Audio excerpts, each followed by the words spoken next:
All right, guys, welcome back. We're going to look at the grid-in questions now that are associated with the Ecology Saturday Study Session Review Packet. So let's go ahead and start looking at those. And a population of fire ants in the mobile Tennessee River Delta exhibits a logistic growth pattern. Super important. I see it tells me right here they're going to do logistic growth. And so I'm going to pause and go to my formula sheet. And I'm going to remember that they give me equations specifically one for logistic growth. I'm looking at this right here, and my logistic growth equation is right here. So immediately I'm going to go ahead and copy that down. Let's go back to the session right here, and let's write that equation, which is, it says dn over dt is equal to the R max. And if you forget what some of these mean, those the equation sheet will also tell you what each one of these variables is. R max n times k minus n over k. K is the carrying capacity. Over here, I'm just going to quickly label these. What do these things mean? And you can look at your equation sheet. So I'm going to say dn over dt. That D simply stands for delta, so change. N is for the number of the population. T is over time, so anything that's happening over time. This is the growth rate. Growth rate.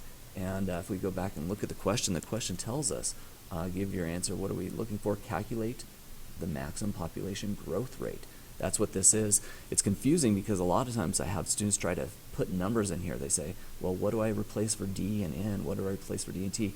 And basically, just think of that as representing the growth rate. That's what we're solving for here. So we're not going to plug numbers in for those. Let's identify some other things up here, though. It does tell us the carrying capacity. Let's change colors. The carrying capacity is 15,000. So I could come down here and I could write that my K is equal to 15,000. The other things that it tells us up here, the per capita growth rate. R max is 0.9. So I can write right here my R max equals 0.9. And anything else, oh, right here, this is a tricky one. It tells us N, okay, the total number of the population. What is that equal to? K minus 15. Well, or excuse me, K divided by 15. So if I go over here and I say, well, I know that my K is 15,000. Excuse me, 1,500. No, it is 15,000. I need to change this down here. 15,000, and I know that that's supposed to be divided by 15. Basically, it's saying how many times does 15 go into 15,000? And the answer there is 1,000 times. So down here, I could come put for my n. I'm sorry, this is supposed to be k. That's supposed to be n, which is k over 15. So I'm going to write my n, or my total number of population, is equal to 1,000. Now I should just be able to plug and chug over here. So let's change colors. I'm going to take this equation, and I know that I'm solving for the growth rate, dn over dt. And that's equal to the R max, which we said was 0.9, times n. So let's put parentheses around this. N, we decided, was 1,000, times this equation right here. So when I type this in, I'm going to say this is my K. My K is 15,000, minus n is 1,000. Divided by K again is 15,000. All right, make sure you remember order of operations. So 15,000 minus, I start with my add or subtract. 15,000 minus 1,000, that is a 14,000. If I do 14,000 divided by 15,000, I get a new number on my calculator. That is 0.933. This must be 3 right there. And then I can multiply these. I'm going to stop there and let you enter in your answer for our first grid-in question. A good question because it reviewed our logistic growth equation, which, don't forget, that's found on your equation sheet. Just go back here. Not only is that found on your equation sheet, but it tells you that N is the population size, K is the carrying capacity, R max, maximum per capita growth rate. So it's all there. It's on the equation sheet. You just have to be able to plug and chug. All right, let's go back to this one right here. That was our math question. And I'm going to say, let's look at this. Grid in 1. What are we supposed to look at? just a quick review, the differences between exponential growth and logistic growth. I always say exponential growth looks like a J. There is nothing inhibiting this growth. There's no restrictions, so it's going to keep going up and up, versus logistic growth, more realistic, and logistic has an S in it. And the shape of this is almost an S2. That's how I remember logistic growth. When it gets to the top up here, this is our carrying capacity, or our K. So hopefully that's a good review of those. Let's keep going with this one. There's another gridding question. So this time we're looking at the biomass of a deciduous forest. And it says, additionally, it's 50% carbon. The biomass increases at a rate of this much. Highlight this, and it's giving us this number in scientific notation. It wants us to calculate the mass of accumulation and stored in mass of carbon accumulated and stored in 3 hectaacres, the first of the forest in 1 year. Give your answer to the nearest 10 to the 5th kilograms. All right, so what I'm going to do with this one is I'm going to say, let's take this number right here, this 2.7 times 10 to the 5th, which you're not allowed to use scientific calculators on your AP exam, but that's not going to be an issue. I'll explain why here in just a minute. And we're going to say, look at this over a period of 3 years, but it tells me right here that this is carbon. I'm after carbon. I know that this is 50% carbon, so I'm going to take this times 0.5 to get my amount of carbon up here. It's 50%. How do you go about doing this? Remember, when I take 10 to the 5th, basically means it's a big number. If it was 10 to the negative 5th, it'd be a small number, and I'd want to move the decimal to the left. But because this is a big number, I'm going to move the decimal to the right. How many places to the right? Well, 5 places to the right here. So I'm going to rewrite this question because I can't use a scientific calculator. I'm going to call this 27, 1, 2, 3, 4.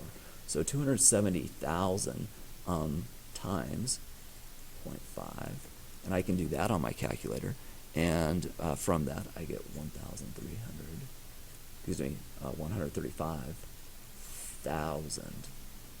All right.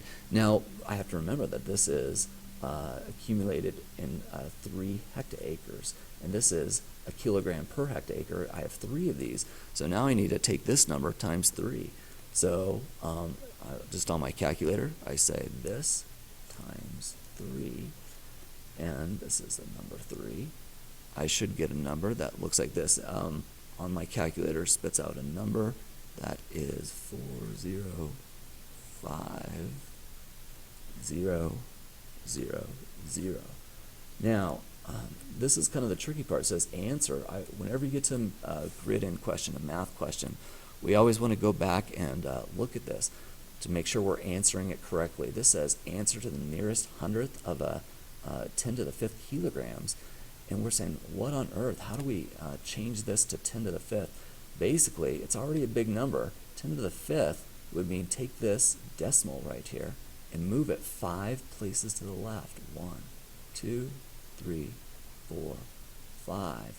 So my answer here is 4.05, it's supposed to be O, times 10 to the 5th. Now, because they're telling us it's already in the 10 to the 5th, what they're looking for here is just this number. So when I enter this in up here, I'm going to put 4.05. Obviously, you'd fill that in like this. Make sure that doesn't look like a 4, but I think that's supposed to be a 4. I'd fill in my decimal spot. And if you're doing this on the real test, you'd be making sure to fill those in completely. And this would be 5.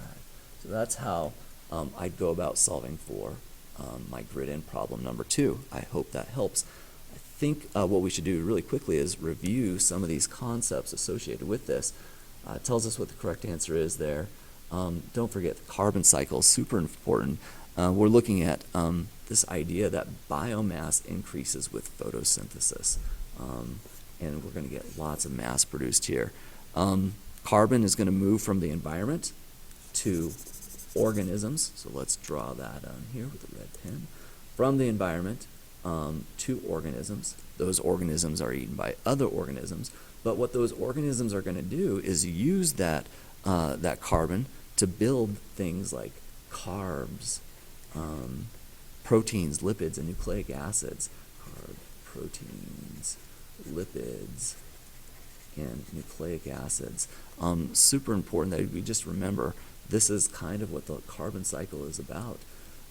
Carbon cycle, some other important things. Notice that it goes into the atmosphere, it goes into the land, and it goes into the water. So that's some good things to remember about the carbon cycle. And I think that's all that we're going to look at for the grid end section. The next video, we'll go over the free response questions. I hope that helps.